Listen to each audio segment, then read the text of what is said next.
Hello दोस्तों, dear मित्रों में आप सभी का स्वागत है। तो आज का हमारा टॉपिक जो है वो अकाउंटिंग बेस का थियरी पार्ट है, जिसमें हम लोग आज पढ़ेंगे मार्जिन ऑफ सेफ्टी और प्रॉफिट वॉल्यूम रेशियो। ये दोनों की थियरी मोस्ट प्रोबेबली आप लोगों को अकाउंट से पूछे जाते हैं, तो इसकी वजह से आपके एंड प्रिपरेशन के लिए मैं ये वीडियो डाल रही हूँ। मार्जिन ऑफ सेफ्टी क्या होता है? The difference between the actual sales and sales at break even point is known as margin of safety, जहाँ पे हम लोग एक्चुअल सेल्स में से सेल्स इवन पॉइंट को माइनस कर देते हैं और जो भी अमाउंट बचता है वो हम लोग का मार्जिन ऑफ सेफ्टी रहता है। मार्जिन ऑफ सेफ्टी होता क्या है? तो ऐसा पोजीशन जहाँ पे कंपनी को पता है कि इसके बाद अगर हम लोग का सेल्स गिरा तो हम लोग को नुकसान हो सकता है, उसको हम लोग बोलते हैं मार्जिन ऑफ सेफ्टी। ठीक है, अब इसका यूटिलिटी क्या है, मतलब ये कहाँ कहाँ पे यूज़ होता है? It is necessary for the management to know the margin of safety at it shows the strength of the business. Margin of safety management के लिए काफ़ी इंपॉर्टेंट हो जाता है, क्योंकि वो कंपनी की स्ट्रेंथ बताती है। It works as a buffer when sales decline and there is a loss. वह एक काम आता है, कैलकुलेशन के काम आता है, जहाँ पे हम लोग का सेल्स डिक्लाइन होता है और हम लोग को लॉस होता है। Margin of safety shows how near the break even sales is to actual sales. Margin of safety हमको ये बताता है कि कितना पास हमारा सेल्स से एक्चुअल सेल्स है। The bigger the margin the greater would be the capacity of business to withstand with the business depression. जितना ज़्यादा मार्जिन ऑफ सेफ्टी होगा उतना कंपनी जो है वो कंपटीशन के लिए खड़ी रह पाएगी, भले ही उसका सेल्स वैल्यू जो है काफ़ी ज़्यादा डिक्लाइन हो गया होगा तो भी उसको कोई प्रॉब्लम नहीं होगा, क्योंकि उसकी मार्जिन ऑफ सेफ्टी ज़्यादा है। Second, with the help of margin of safety and PV ratio both we are able to determine the percentage of earning on sales। दोनों से हम लोग सेल्स का कितना परसेंटेज है वो कैलकुलेट कर सकते हैं। अभी हम लोग ने देखा मार्जिन ऑफ सेफ्टी का फॉर्मूला जो है actual sales minus sales at break even point है, जबकि पीवी का फॉर्मूला हम लोग का है पीवी यानी प्रॉफिट वॉल्यूम रेशियो। इसका फॉर्मूला हम लोग का है profit divide by margin of safety, और दूसरा भी फॉर्मूला है जो हम आगे पढ़ेंगे। Okay, third, when the management finds that margin of safety is low, it should examine the contribution margin and fixed cost। जब भी मैनेजमेंट को ऐसा लगे कि मार्जिन ऑफ सेफ्टी कम है काफ़ी पहले साल से, तो वो हमेशा एग्जामिन किसको करती है? दो चीज़ों को, एक मार्जिन और दूसरा fix cost. If the contribution is high but fix cost are also high, the management should try either to reduce fix cost और increase sales value.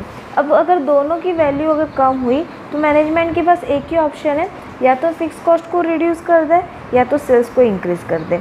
If both margin of safety and PV ratio are low, the management should try to reduce the variable cost. अगर margin of safety और PV ratio दोनों के दोनों कम हो गए तो management को वेरिएबल कॉस्ट को रिड्यूस करना पड़ेगा। वेरिएबल कॉस्ट और इंक्रीज सेलिंग प्राइस, या तो फिर सेलिंग प्राइस को इंक्रीज कर दो।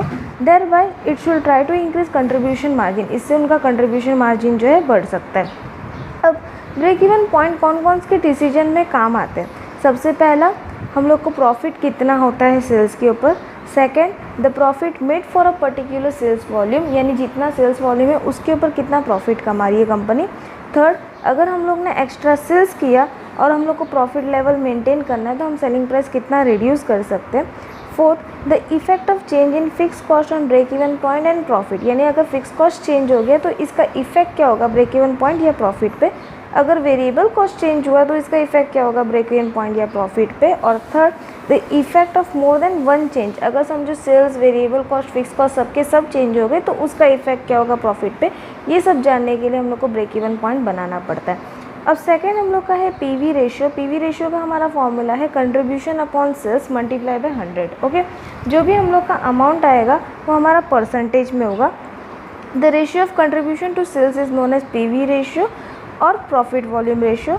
इन fact it should be called as contribution to sales ratio. हम लोग इसको कंट्रीब्यूशन टू सेल्स रेशियो भी बोल सकते हैं या प्रॉफिट वॉल्यूम रेशियो भी बोल सकते हैं। हाँ, कभी कभार आपके एग्जाम में थोड़ा धोखेधाड़ी करने के लिए या थोड़ा ट्विस्टिंग के लिए इन लोग कंट्रीब्यूशन टू सेल्स रेशियो बोल देते हैं, तो प्लीज़ उसमें कंफ्यूज मत होना, क्योंकि कंट्रीब्यूशन टू सेल्स का मतलब ही हमारा पीवी रेशियो होता है। This ratio shows the effect of change in the given sales on profit. As the fixed expense do not vary in short run, it is possible to ascertain with the help of this ratio the changes made in profit compared to the volume of sales। हम लोग को ये पता है कि fix expense जो है वो कुछ टाइम के लिए, मतलब शॉर्ट पीरियड के लिए चेंज नहीं होता, इसकी वजह से हम लोग इसको कंपेयर कर सकते हैं पीवी रेशियो के थ्रू। ठीक है, अब उसके बाद हम लोग का आता है पीवी चार्ट। हम लोग ने लास्ट वीडियो में देखा, अगर आपने मेरा लास्ट वीडियो थियरी पार्ट का देखा होगा तो काफ़ी अच्छा, अगर नहीं देखा है तो प्लीज़ उसको जाके देख लीजिएगा, क्योंकि उसके रिलेटेड ही ये हम लोग का पीवी चार्ट है। लास्ट वीडियो में हम लोग ने ब्रेक इवन चार्ट के बारे में पढ़ा था, इस वीडियो में हम लोग पीवी चार्ट के बारे में बताते हैं। दोनों में डिफरेंस क्या है? ब्रेक इवन चार्ट में मैंने जैसे बताया था हमारे 3 लाइन रहती है, fix cost line, total cost line और सेल्स लाइन। जबकि पीवी चार्ट लाइन में हमारी 2 लाइन रहती है, एक हम लोग का सेल्स लाइन रहता है, दूसरा हम लोग का प्रॉफिट लाइन रहता है। X axis even out of these two sales line is not to be drawn, but the sales are shown on x-axis itself. Hence only one line is drawn and it shows the profit or loss. यहाँ पे सिर्फ x axis पे हम लोग का sales line ही आता है और एक ही लाइन जो दिखाती है वो हम लोग का रहते हैं प्रॉफिट और लॉस के जो लाइन रहता है वो, मतलब कंपनी कब प्रॉफिट या लॉस कमा रही है। Where the profit or loss line and sales line intersect, there is a break-even point. An illustration showing PV chart is given below. जहाँ पे प्रॉफिट लाइन और सेल्स लाइन मिलती है, इंटरसेक्ट करती है एक्स एक्सिस पे, उसी को हम लोग पीवी लाइन बोल देते हैं या पीवी चार्ट बोल देते हैं। आपके एग्जामिनेशन के लिए पीछे हम लोग का पेज नंबर 194 पे इसका चार्ट दिया हुआ है कि ब्रेक इवन पॉइंट कहाँ पे, तो उस तरीके से हम लोग का ब्रेक इवन चार्ट या पीवी चार्ट हम लोग का बनता है। तो दोस्तों यहाँ तक हम लोग का हुआ पीवी चार्ट के बारे में, प्रॉफिट वॉल्यूम रेशियो के बारे में और मार्जिन ऑफ सेफ्टी के बारे में।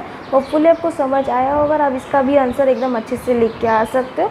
अगर समझ आया तो प्लीज़ अपने दोस्तों के साथ शेयर करना ना भूलिएगा और डियर मित्रों को सब्सक्राइब करना ना भूलिएगा। मिलते हैं नेक्स्ट वीडियो के लिए, तब तक के लिए